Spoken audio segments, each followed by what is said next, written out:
Welcome to another episode of Real Estate Development Land to Legacy, where we delve into the world of real estate and investments with the industry's leading minds. Real estate development.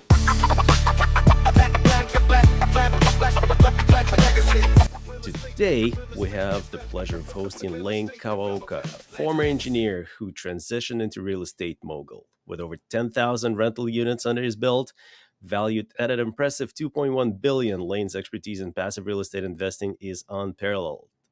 Lane, welcome. Hey, thanks for having me. Aloha, everybody. So I noticed in your LinkedIn, you're a husky twice over. Yeah, I got my purple shirt on today, I guess. Nice, nice, right? Right. For those on video, he does have a purple Hawaiian shirt. Yeah, I went to UW twice for my undergrad in econ and then back for my MBA. Looks like you chose a slightly different path. Yeah. I just went back to use the IMA, the school gym, to be honest, on the second time around for grad school. Right. That's right. That's right. Yeah, I was looking here. You graduated in where did it go? 2007, and then again in 2013. And I was there. So yeah, we overlapped. I got my MBA in 2004. Little bit, little bit. Nice, nice. All right. Well, so tell me, you've been pursuing this engineering path, and then all of a sudden you became a real estate developer, or not developer, real estate investor. Yeah, so graduated 2003 with an industrial engineering degree, started to work for the man as a construction supervisor working for the railroad. Um, it's not the most glamorous job, but it paid me pretty well. I'm sure you recall it was kind of tough graduating that part of the year. 2007, 2008 was the great financial crisis. So I was just happy to have a job, man. Like, That's right. and I traveled around the Pacific Northwest and then Texas a lot, Montana, and built railroad with my crew. And along that time, saving my money because I didn't really like this engineering gig, to be honest. And I bought a house to live in after a few years of saving in Seattle. I think it was like an $80,000 down payment to buy a $350,000 house. Bought it, lived in it for a few weekends because I was only home on Saturdays, partially Sundays, because that's when I needed to head off to the next job. And I, you know, kind of thought to myself, because this is my early 20s, I was kind of like, well, why don't I just rent this property out? So I called up an old property manager, and that was the start of this divergence off this linear path of study hard, get a good job. And, I think a few months later, I was like, wait a minute. If I just did this a few more times, I'll get a lot more beer money for sure. But if I rinse, wash, repeat it a handful of times and save my money, and at this time, I was saving $50,000 to $100,000 a year from my day job because I technically didn't live anywhere. As a construction supervisor, construction manager, I lived on the road all the time for like 4 or 5 years, I think. So that Mhm. all that money went to saving to buying rentals. 2015, flash forward, I had 11 rental properties throughout the country, and at that point, felt that pain point of, man, these damn things aren't scalable, right? And that's where I kind of found syndications and private placements as a passive investor. But all this time, still working my day job. Gotcha, gotcha. So when did you quit your day job, or do you still do it? Yeah, so at that point, started to learn about syndications and private placements. Started to invest, and also started to learn like who not to invest with. And at that point, I realized, well, these guys aren't much smarter than me. I mean, I got like a degree in construction management, civil engineering, and industrial engineering. Like a lot of these guys, you just don't really have the, any college degrees. They had the cojones, I give them that, but I mean, in real estate is essentially project management, especially when you're doing value add and development. You need to. I think a lot of that does come from working for a Fortune 500 company, and started to syndicate, raise capital. I was kind of lucky enough to start a podcast back in 2016. At that time, when I was buying little rental properties, that's what I talked about a lot. Obviously, that has changed as the audience and myself have become a more of a credit investor mindset. And at that point, we started to, um, like I said, syndicate capital. And this is kind of where I was still working the day job. Um, I moved away from the private company where you get paid more and it's more high stress to more government jobs, which allowed me to kind of live a divergent life with two computers on my desk. Started to, I think at that point maybe I had raised $50 million at that point. Um, I don't think we were. Maybe we had done like maybe $500 million deals, $500 million. But at that point, it kind of felt a little irresponsible for me to have a full time job. So I think 2018 was the year I finally went full time into this real estate thing. Um, but yeah, that's what I tell a lot of people. Like, you shouldn't quit your day job until you have. That day job allows you to have that income coming in, so you don't make stupid decisions because you're desperate. And then it also allowed me to kind of be really lean with my time with systems and practices. At that time, I already had like a small virtual team working with me at that time. So you mentioned you got to a point where you had raised $50 million. How long did it take to go from just buying your own properties with your little savings to syndicating 50 million?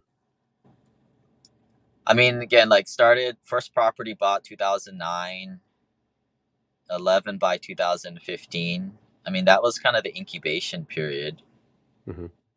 I mean, part of that was, I think one of the big things with getting into development and becoming a syndicator is you need to have your own personal net worth to be somewhat respectable, especially when you're signing on the debt. And when you're starting out, nobody's going to sign on the debt with you if you don't have the experience. So you have to be the sucker doing that on your own deals.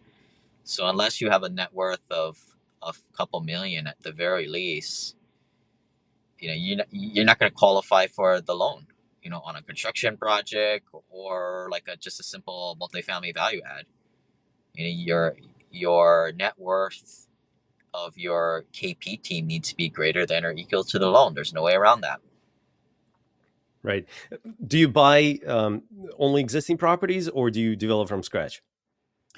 When we first started out, we bought existing properties because we didn't have very much money, and that's all we could get our hands on. That's the Hmm. pecking order. When you don't have experience, you go buy crappy Class C assets under 100 units. It's a pain in the butt. You can make a lot of money doing that, though. I mean, it's a more of a fragmented market out there for that. But as the years went on, 2018, 2020, we started to buying, a little bit nicer properties, still difficult tenant base, Class B. And then at that point, I kind of saw the opportunity because, I mean, my entire career leading up to this point, uh, I was never a good engineer, right? I was never like, I have a civil engineering degree. I don't know anything about like doing that spider web problem where the force in kilograms and newtons and what's the angle of the spider web when the wind blows 4 kilonewtons to the left. I could never do that. Certainly can't do it today. But I was never a design engineer, which is exactly why I went to project management. Aha. Um, but I can project manage the shit out of stuff, right? And throughout my entire career, it was always about, when I was, you know, in, when I was in the field with my crews, with my foremen. I mean, that was pretty basic. But eventually in my career, I moved to more of the office as a project engineer, creating a lot of, I was more on the horizontal construction side. But it's the same process, especially when my extension is we hire consultants, hire construction management, and then they help me hire and manage the contractor, right, and the subs. That's the way that large scale construction projects work. I mean, that's the way our like today we build 200, 300 unit apartment complexes. which we started in 2020, and we've gone full cycle. And it is actually a lot easier than some of these house flippers out there. I don't even know how these guys do it. I mean, it's amazing. It's great. But when you're doing large scale construction projects, it's done a lot more formally. And that was my professional background doing that. Yeah, it's always interesting for me to look at these smaller flips, and a lot of guys are making decent money, but to me, it just looks like a lot of risk and a lot of uncertainty. But yeah, I guess that's off to them for doing that. Yeah. So, I mean, good for them, right? But and that's what they need to do, right? But like when you're an investor who already has $1 million plus net worth, the kind of the nonsense stuff you start to do, you stop doing some of the nonsense stuff out there where the right, risk adjusted returns just aren't there. And right, especially when you're doing larger projects, you have the money to go and hire a professional construction management firm, professional engineering firm to do your stuff. I mean, I have a PE license.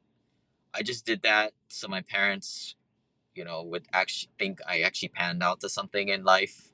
When growing up, that was always a thing that I needed to get, so my parents would love me. But like, I don't stamp anything, I mean, I right, but that allowed me to get my government jobs, my cushy job government jobs, because government's all about the accolades and yeah, so you need to have the PE for that. But even what do you do when you work for the government? You hire it out mostly because of the liability.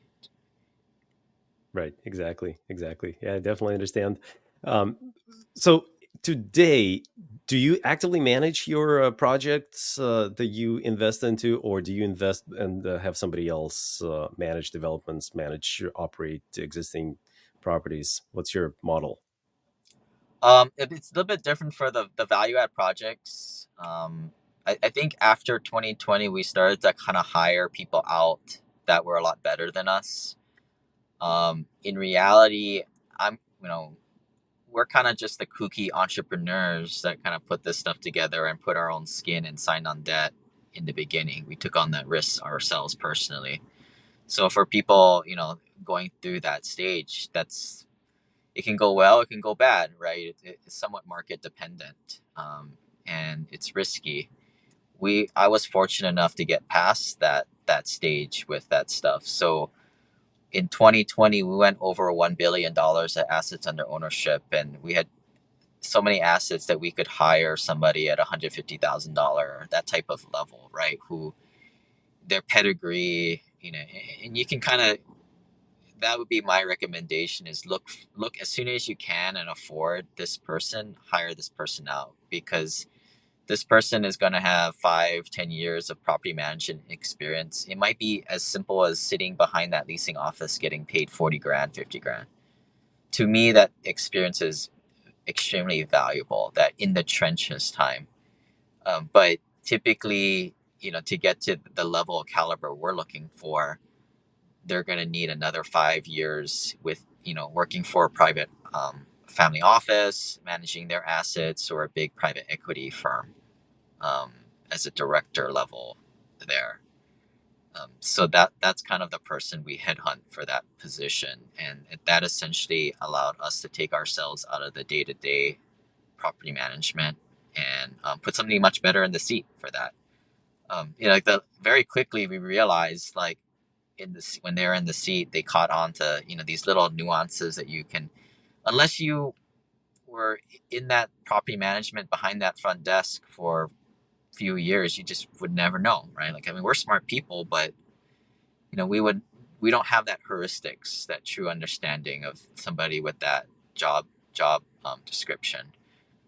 But on the development side, to answer that question, a lot of that is just this contracting out the development piece, which is the engineering part, taking it to construction management, and then the contracting phase. So that's all done kind of in house with our partnership team. So it's a lot smaller group, but same in a way. It's a lot larger people, right? In a way, because you have all these professional firms working on your behalf. Right. Right. So, a conversation that we often have with property owners that partner with us or consider partnering with us is, why do we need to bring you in the deal? Why do we need a professional developer? It seems easy enough. I've got this land. I'm just going to hire an architect and I'm going to hire a contractor and I'm going to develop it myself. How hard can it be? What do you say to that? Well, I mean, number one, if you've never done it before, um, easier said than done. And I think a lot of, and a lot of this I learned in my professional career, building sidewalks, building railroad, filling up embankments. Whatever you're building, you run into the unforeseen conditions bullshit with contractors. So there's this proverbial tug and war game between you and the contractors, and there's a reason why they have starts with con in their name. They're always trying to like bend on the contract, and there are things that I've learned. Right, this heuristical things I've learned in my career where you build the contract in a certain way, scope, schedule, budget, that trio, and you can build the scope with, for example, lump sum payments. You can build it with quantity, where you pay per quantities, right? Like 45 windows as opposed to just windows. It's you're kind of opening yourself up for change orders down the road. Um, and then other ways to kind of hide extra pockets of money in case we all know that things will happen, right? There will be uncertain things that pop up, and then fighting those negotiations with the contractor. And also, I've always taken an approach with my contractors is like, look, we're all trying to make money here, right? We want you to be profitable. You bid the job. If you're a jerk who underbids and plays all these effed up games, we will not work with each other again. And I make that very clear that with that on my projects. At the same time, I'm very fair and equitable. If there's something that comes up and you make a great case, well, we're going to work with it. But make no mistake, we're going to be pulling and pushing the entire way. At the end of the day, we got to hit scope, schedule, budget. That's So right. That's I right. think a lot of that comes into play that just people just are unaware, right? You have these guys that program compute. They might be great project managers, but they may or may not understand. And I think this is definitely a learnable skill, but I just had the opportunity to mess it up with, I think maybe I've done like $200 million of capital projects with somebody else's money paying it. So, messing up on somebody else's dime is what I call it. While I was Right. probably working my other investing thing that was much more fun and important on the side there too. But, you kind of learn the game. I mean, that's how I've kind of learned the game. Now I'm kind of more in a role where I'm not like on the front lines for that anymore, but I still understand the game. Um, but I mean, that's number one experience where you're obviously able to get things done quicker, cheaper, which ultimately when you're the investor, now I'm the investor, every single penny comes to the bottom line. um, it's not like I'm working for an employee anymore where I don't really care. I mean, maybe I get like 5% bonus, whoop-de-doo, I don't care. I don't care about Right. that. Well, maybe my coworkers did, but I don't. I got rental properties. I'm playing with a little bit different, more zeros attached to the game on some other games outside of work. But I think the other thing too is like, unless you have the experience, you're not going to get the loans from the bank. And I think that's why we moved to development more and got out of the multifamily. Well, not out of it, but we transitioned to build a wing within the development side because the qualifications, the barrier to entry is just a little bit higher. Let's be honest. Any jabroni out there who's been listening to Bigger Pockets for a couple of years or go to a weekend boot camp and pay $4,000 for some e-course thinks that they can go buy a 200-unit apartment complex. And the crazy thing, if they find four other bozos who think the same thing, they can probably qualify for that debt. Not quite the same game. There's an extra barrier in there in terms for development that you got to have somebody there who's actually done the thing before, as opposed to this. Oh yeah, I was an LP on this deal or I signed on this debt. None of this, like, those are like, to me, if I'm a bank lending money out, That's the stuff I would actually key in on, except all the bean counting that most lenders look at when they're trying to qualify key principal teams. But yeah, in the development side, like I said, you can't BS the experience on that, and that becomes a huge barrier to entry. And that, just like any other investment, that barrier to entry is what keeps things, good for people who get over that. That's right. That's right. Question I like to ask is, uh, tell me a horror story. Tell me something that went really bad, and what lesson you learned from that. How did you recover, if you recovered? I mean, like, we started a project in 2020. If people will recall, that was Lumbergeddon, where lumber went 4 times on what we thought it would be.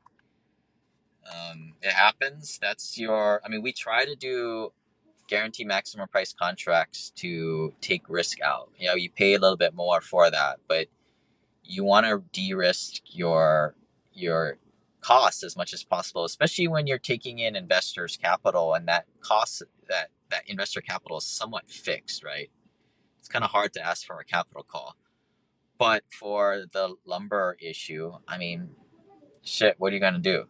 It's a money problem. Things are just more expensive. You can't. Sure, we tried to value engineer things out of the project. I think we knocked out some garages or whatnot. I can't remember, but ultimately we had to go to our investors and get a little bit extra capital.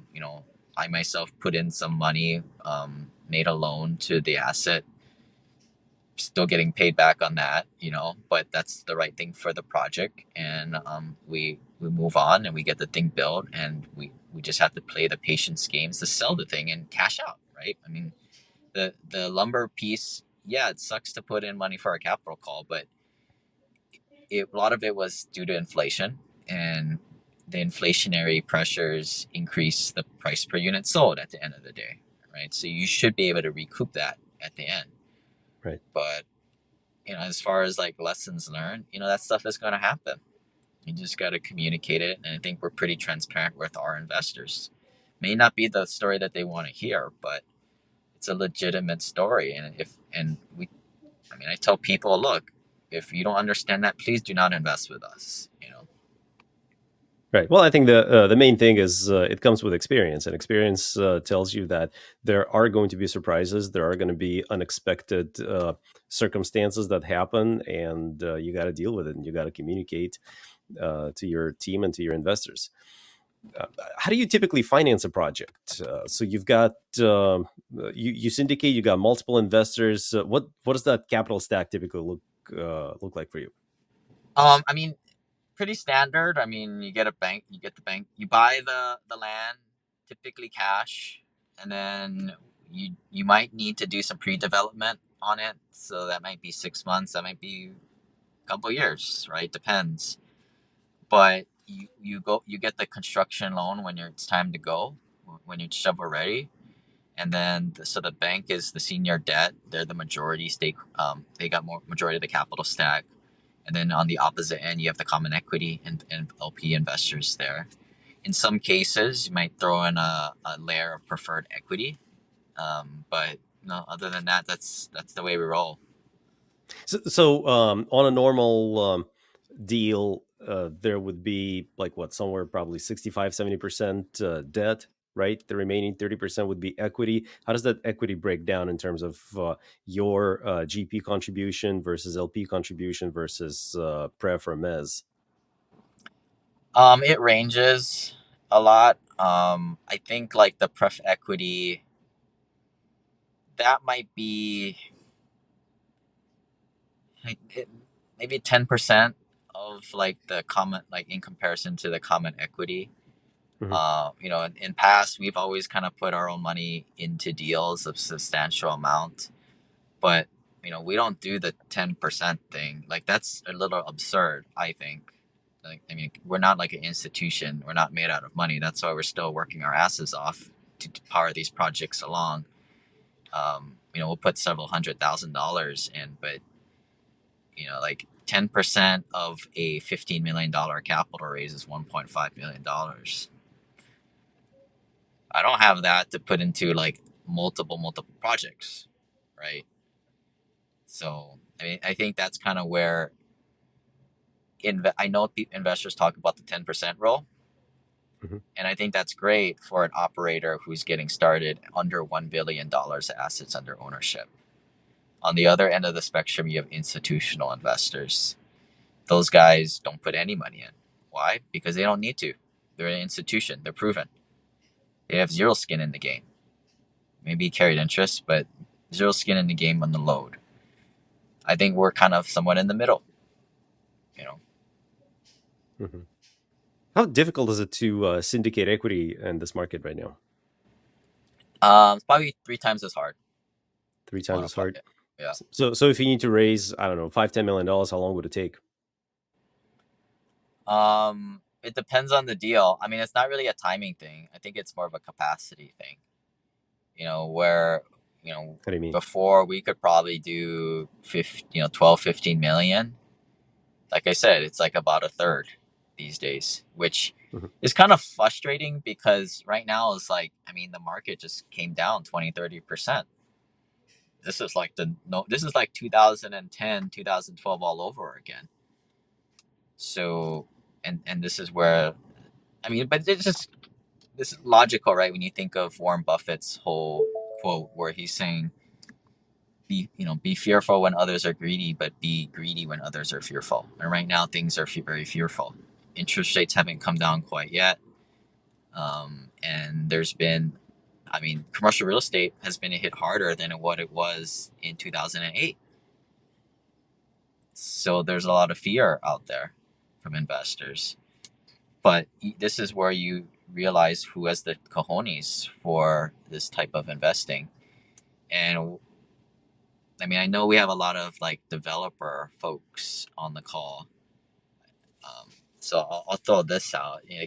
Like one of the reasons why we're not moving away. Like we still are opportunistic, right? So I don't want to put my foot in my mouth. But when you're doing a typical value add project where you're changing out the flooring, appliances, paint job, new playground equipment, 5-10 grand per unit, right, of upgrades.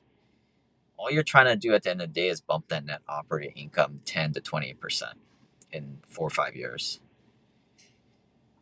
and that can double investors' money pretty easily, maybe even more if you have some trade wins behind you.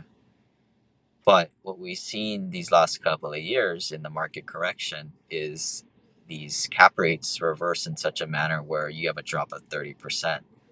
So even if you absolutely knocked your business plan out of the park in half of the amount of time, sorry, buddy, your project is still worth less than what you bought the damn thing for, Right. right? In comparison, like that project that we started in 2020, which I think was that terminal point where, I'll say why here in a bit, but we had fires, we had Lumbergeddon, like um, we we were able to complete that ahead of schedule. I think 2022. I can remember the pivotal date was November 2022, and if people recall, summer of 2022 was when the interest rate hikes started to ensue. That's right. And if people don't recall, it just came and came and came, and even halfway, people were like, "It's gotta stop! It's gotta stop!" It wasn't right, but so we had finished our construction ahead of that, and we were going to refinance, getting out our construction note, and we refinanced it November of 2022. And today we're 100% occupied, cash flowing and everything. But back then, boy, was like your butt puckered up in that point. I can recall. I remember where I was specifically, um, and that's even when the interest rates had run up for like 6 months up to that point. There was still a lot of equity there because of the massive value add that you do in development, as opposed to the surface level value add that you do in most of these multifamily projects out there. That's right. Yeah, that was a difficult time. I definitely remember it well. I try not to remember it. because as a human, you try not to remember painful things. If not, you'll go insane. That's very true. That's very true. It's better to look forward and plan ahead. Yeah, if Uh, you got kids, you understand that. oh Try yes, try to forget the sleepless nights. People out that's there. right. That's right. Yeah, I've got three. All right, Lane, we're coming up to our half hour target. Anything else you would like to add? Anything you want to mention? What are you working on right now?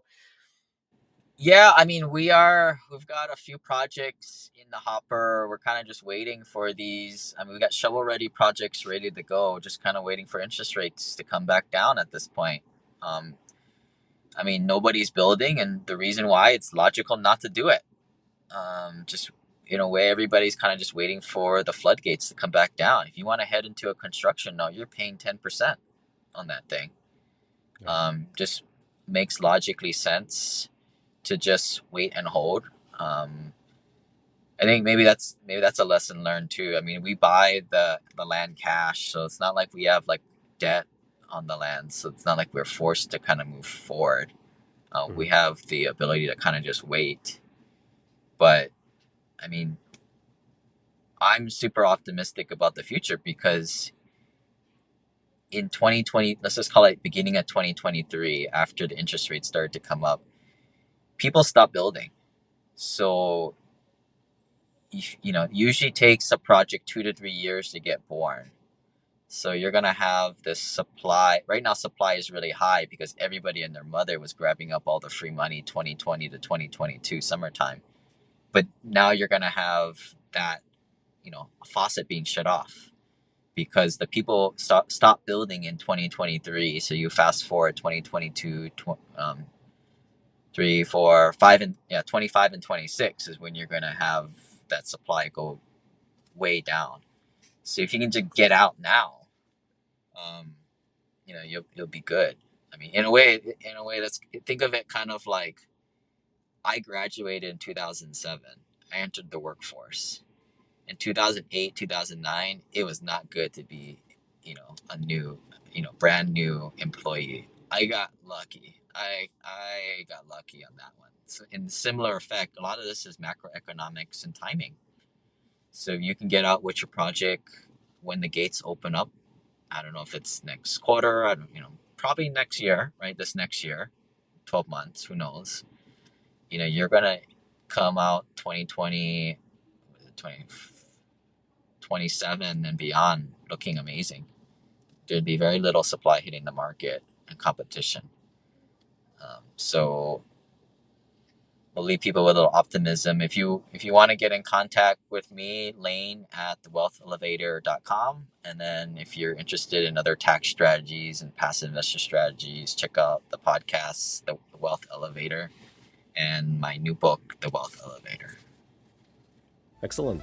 Thank you very much, Lane. Very useful advice. And thanks for sharing your story with us. Yeah, thanks for having me. Aloha, everybody. See you later.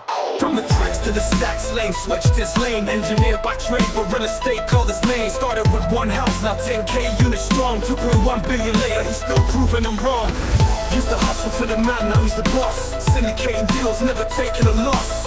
Lane Kawaoka, breaking all the chains. From the railroad tracks to real estate games. Passion in his veins, achievements in his sight, turning every struggle into his fight.